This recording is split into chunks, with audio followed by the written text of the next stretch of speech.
Welcome to Key Conversations, the podcast where we talk about all the things to inspire you to have a long, creative, fulfilling career. And as we are wrapping up this season 4 of basically following the process of making and releasing a record, I'm going to talk about the Grammy process. So I'm going to be sharing my screen. If you are watching or if you are listening, you definitely want to go over to my YouTube channel where you can watch this episode. So go to inthekey.co/426, I believe, or 427. Anyway, it's the Grammy episode and you'll want to see me. I'm sharing my screen. So first off, there are two parts of this. Let's talk about actually becoming a member of the Recording Academy and then what it takes to submit your work to get nominated for a Grammy. So right now, the way to get in is different than the way I got in, which you had to have a certain number of songs and albums released and a certain number of credits. Now there's a recommendation process. So when you go to Grammy.com/recording-academy/membership/join, it's a very long URL. I will put that in the show notes, Grammy.com/recording-academy/membership/join. You will find all the information here. First, you need 2 strong recommendations from music industry peers. Now, as an already voting member of the Recording Academy, I get to recommend 2 people. So after your recommendations are received by the Academy, you will have to tell them more about your career. So you're basically filling out an application. And then you need to complete this by March 1st, midnight, in order to be considered for this year's class, which is what they call people that have been invited. So apparently this year, if you sent in all the information, you should be getting your official invitation shortly.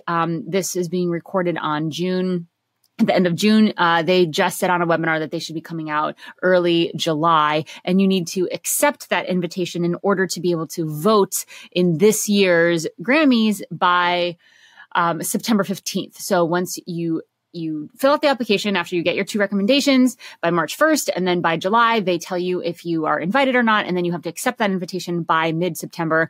Voting, first round of voting, there's 2 rounds, starts September 30th, so you can get in just in time. So if that is you, if you have submitted this already, keep an eye out early July. Make sure you accept that and don't forget about it, or else you will not be able to vote this year.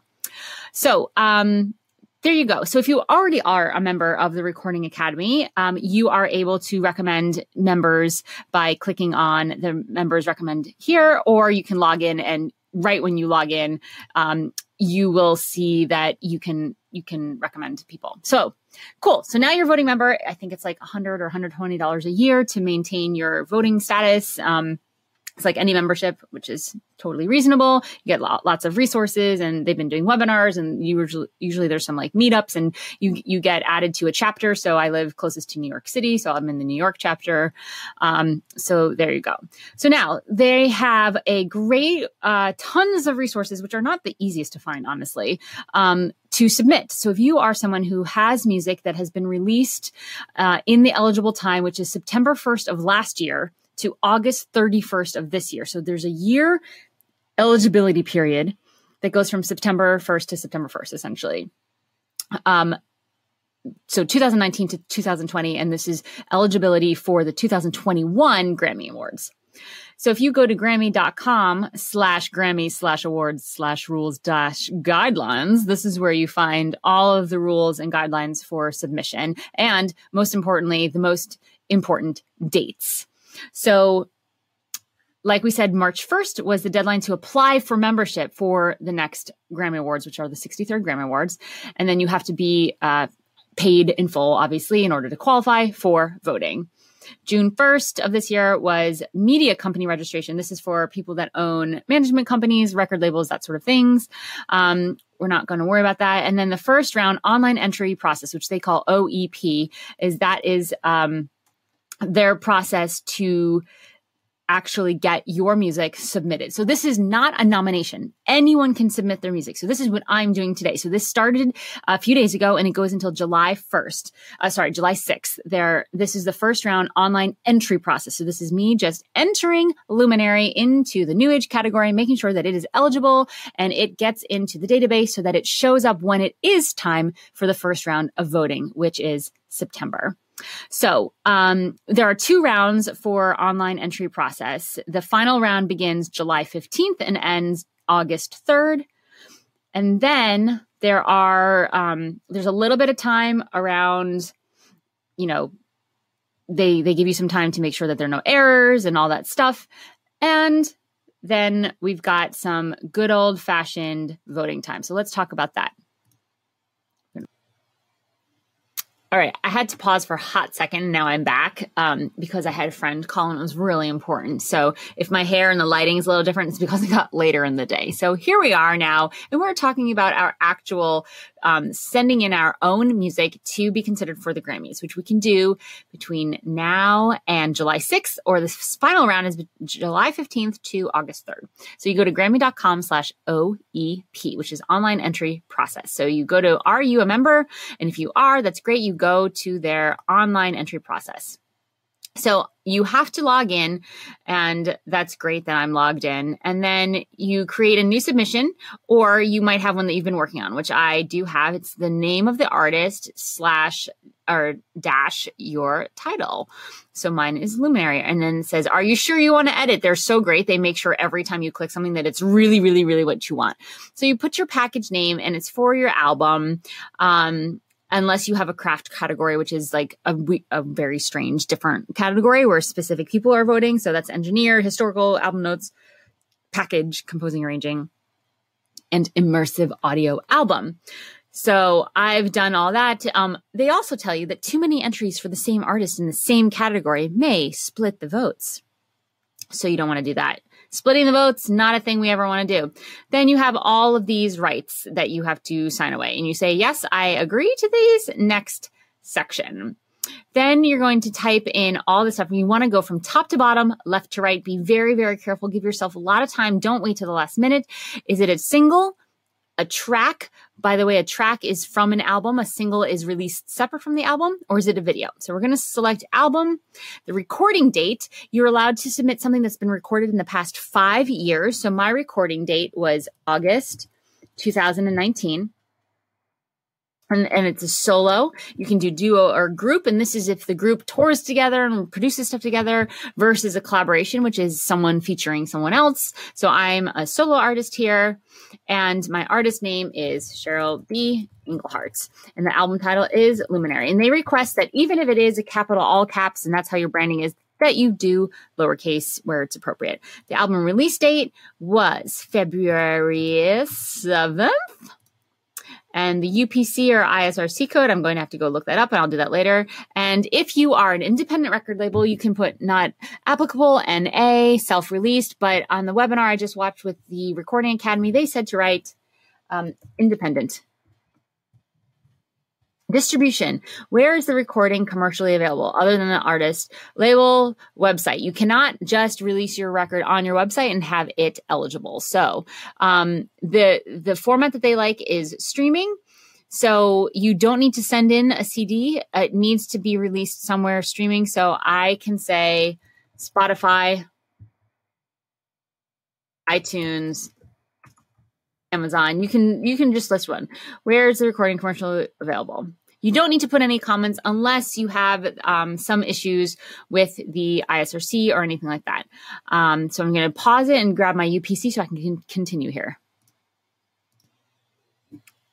I actually decided to not pause this. So I use Airtable, and I have everything organized for my record release. And I strongly suggest that you do too. In the show notes, there is my record release template that you can get.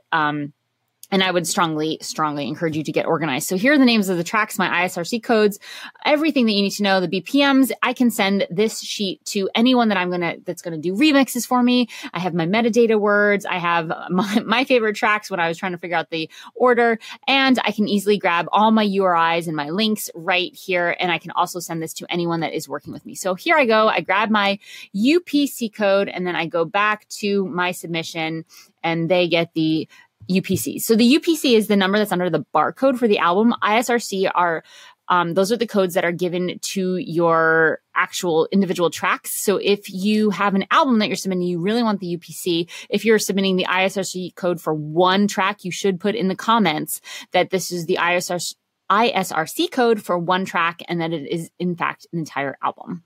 So we're going to go next section. I'm assuming this is saving. I haven't pressed save.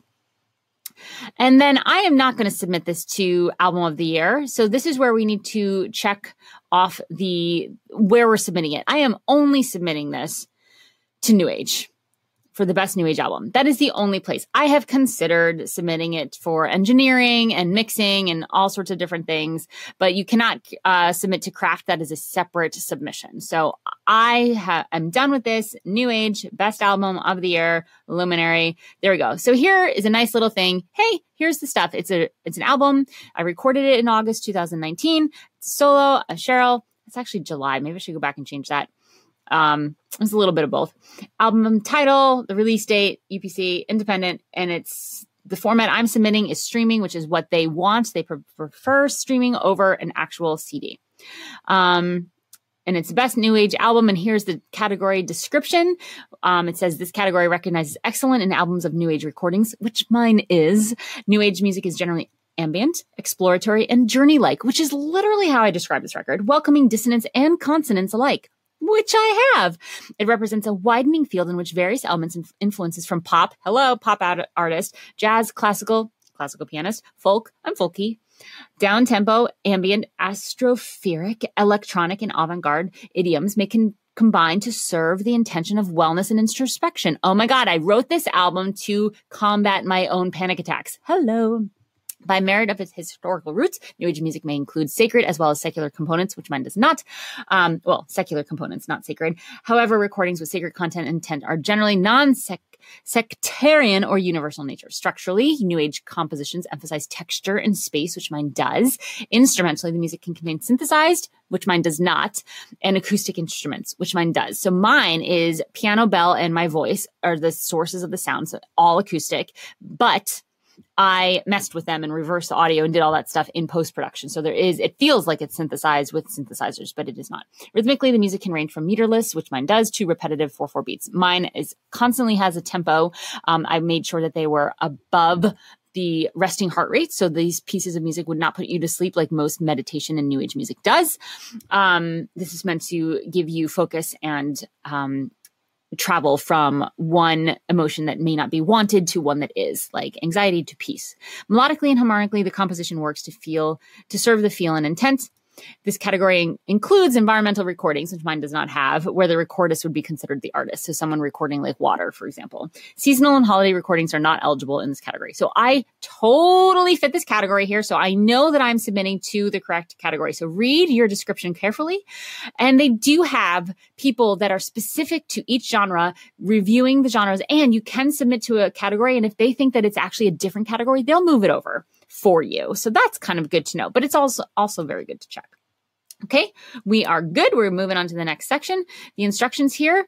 All categories require upload of official label, copy, and liner notes. So I need to make my liner notes a file that they can read all the details in. So this is where we're going to add our files. So I'm going to pause this and get that prepped, but until then, let's see, we go to add files to submissions. So we're going to have to upload a file here, and down below here, package media streaming platform, only one is required. So we just need one link, either our Amazon, Apple, Spotify, Tidal, or other. I do know that they prefer one of these big ones if you are submitting. So just one, and you need to put Spotify in the Spotify tab here, not the Amazon. It will give you an error message. So if your album is coming out before September 1st, but you don't have it yet, you can click the link is not available yet.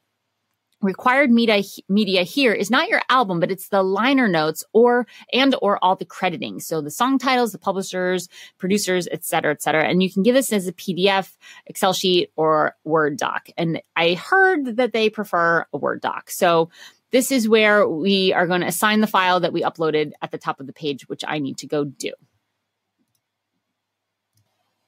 All right, we're picking it up again. I'm in Spotify because I'm going to submit my Spotify link to them. And I'm going to my record and I'm going down to share and I'm clicking the copy album link.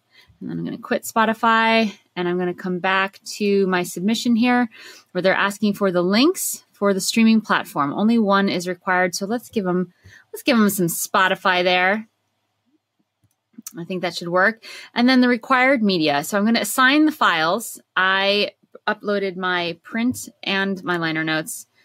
So I'm going to give them, I wanted to give them both. Let's see. I'm wondering if my liner notes don't actually say all the credits. So I'm going to have to check that. All right. I had to get this going. So here are my liner notes. I didn't actually, I wanted to make sure that they also got the visual in there. There's that, but it's easier for them if they have the docs. So I uploaded it here, added my file to the submission, and then I made sure that this is the right file down here. So moving on, we'll see if we get any red flags. Great. And now you must provide the information requested below. And for each artist. So this is where we just put in all of our details. So we can speed up this process. You don't need to see all this. So then we come through the next page and it tells you all the things. The submission title, the recording info, it's an album. I recorded it in August 2019. Solo artist, my name, luminary, the release date, UPC. It's an independent label, which is me. And I'm submitting via streaming, which they want, and for best new age album. And then I go complete. But you must go and select final submit for it to actually be submitted. So it is not technically complete. Don't be fooled. So you guys, I'm going to submit my Grammy. This is like kind of crazy. It's something I've been working at for 17 years. So I'm getting a little emotional, but I'm going to final submit this record that I believe in more than anything I've ever created. And I just went through and double, triple checked everything. It's currently in draft status. So I'm going to go to the final submit. And it says you may not final submit with submissions having draft in their status. Please review all draft submissions and either complete them. So somehow this thinks that I'm not complete. So we got to go through and we got to go next section. I mean, I don't know. It's not complete. Let's see. Maybe it's going to tell us. Maybe there's something that's not complete. But the idea is I'm not going to mess this up, y'all. And the cool thing is on this webinar, they gave us the email of the person to email to confirm that our submission came through. So guess what I'm doing? I'm going to be confirming that submission. So there you go. So we're going through all these things. I am clicking complete. I guess I just needed to click complete again once I went through. So now, yes, it says completed here. Here's my submission ID, submission name, created, all the things. So I'm going to click final submit. All right, I just paused it again because I wanted to double, triple check my Spotify link and I wanted to double, triple check that I had the right version of my liner notes because there were many. So here I am. I'm completed. I'm going to click final submit. Please be advised that once you final submit your entries, you will not be able to go back and log in to the OEP system. Are you sure you are ready? What better way to do this than in front of a lot of people watching me? All right. Okay. Oh, it's not done yet. Please be advised. They really, really want to make sure. Have you completed all your entries for this round of the entry price list? Yes, I am done. So I'm not entering this into best engineering. I'm not entering this into other categories. Although it's tempting to try to go get all the awards at once, I'm going to focus. Are you ready to submit these entries to the Grammy Awards for processing? After you submit, you will not be able to enter any additional artists or modify entries. I am okay. You will be able to download your submissions list and packing label if you need to send something in. So that's only for certain categories. They do not require this for the category that I submitted to, but you'll get an email with a packing package label. And it will tell you what to do. So I'm going to click final submit. Are you sure? They really want to make sure that you are very sure, which I so appreciate because this is kind of a big deal, right? I mean, this is heart and soul here. I'm going to say, okay. And then it says, do not forget to send your product with a package. But I don't need to print a packing label because they told me it's streaming only. So, but I'm going to print the submissions list of my general category here. Why not? I'm going to just go Apple P and print this for, because why not? We're going to print two-sided so we save some paper. Then I have an actual, nice little record of this. And then, you know what? I might as well also open with preview because then it will save it to my computer. And then I don't need a packing label, but I'm going to take a look at this and it will tell me what I need. And this is just a packing label if I were to need to send them something, but I don't need to. So I'm going to be able to X out of that. So congratulations to me. I have submitted for the first round. So the way this works, because I did not actually explain this, is there is a round where you can submit your CD. And this is where everyone votes on all of the different music. And they're voting for the nominations. So this is where 5 are chosen. And then the second round of voting is what the Recording Academy members, which are the voting members like me, vote on. And the winners of that second round of voting is what you watch on TV when it is the Grammys Awards. So the fact I just submitted is not a nomination, obviously. It is me submitting to be on the ballot for the first round to become, hopefully, nominated in the New Age category. So good luck to any of you that are out there that are eligible to release or submit a record or a track this year. And hopefully I will see you at the Grammys next year. I cannot think of a better way to close out this season, though I have a funny feeling that there's going to be some more bonus content coming up. So stay tuned. Make sure you have subscribed to this podcast and you have subscribed to my YouTube channel. We should all subscribe to everyone's YouTube channels because we musicians do not get paid for our music on YouTube unless we have over 1,000 subscribers. So please go subscribe. It makes a huge difference. It is no skin off your back. And I encourage you to encourage your fans to hook you up in that way as well. And I'm always happy to follow fellow musicians. So thank you for listening. I hope this was helpful and sort of broke down the entire process and walked you through it with me. And I am looking forward to seeing you at the Grammys.